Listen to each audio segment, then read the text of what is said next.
Carlos Ghosn, ex-grand patron de l'automobile, a payé sa caution mercredi et devrait sortir sous peu de la prison de Kozuge à Tokyo, où il a passé plus de 100 jours.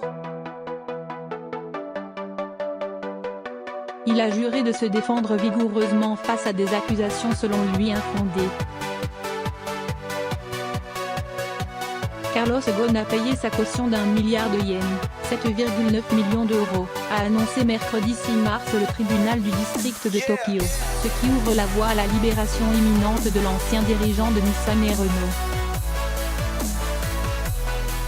Le tribunal de Tokyo avait annoncé mardi qu'il acceptait la remise en liberté de Carlos Ghosn moyennant le versement d'une caution. Carlos Ghosn, dont c'était la troisième demande de mise en liberté, à interdiction de quitter le Japon, avait précisé le tribunal, et des mesures visant à l'empêcher de falsifier des preuves ont aussi été prises. Selon l'agence de presse Kyodo, l'architecte de l'alliance Renault-Nissan, accusé de malversation financière, va notamment être placé sous vidéosurveillance à son domicile. Je suis innocent et résolument déterminé à me défendre vigoureusement dans un procès équitable contre ces accusations sans fondement, a affirmé mardi Carlos Ghosn dans un communiqué. L'ex-PDG s'est dit infiniment reconnaissant envers ses amis et sa famille pour le soutien qu'ils lui ont apporté. Il est très rare au Japon qu'une personne inculpée pour abus de confiance soit libérée avant que ne soit connue la date de son procès ou même avant qu'il n'ait débuté.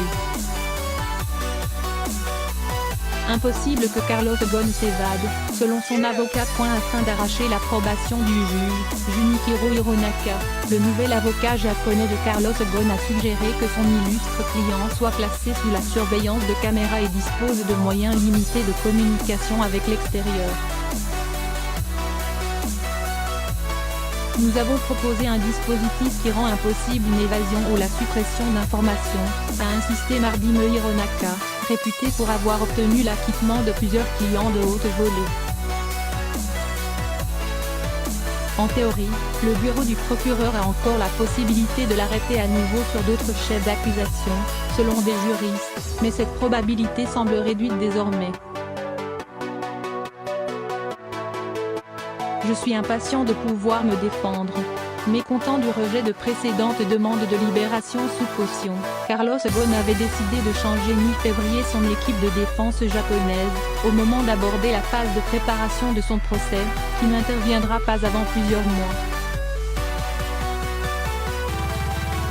Je suis impatient de pouvoir me défendre, avec vigueur, et ce choix représente pour moi la première étape d'un processus visant non seulement à rétablir mon innocence, mais aussi à faire la lumière sur les circonstances qui ont conduit à mon injuste détention, avait alors dit Carlos Ghosn.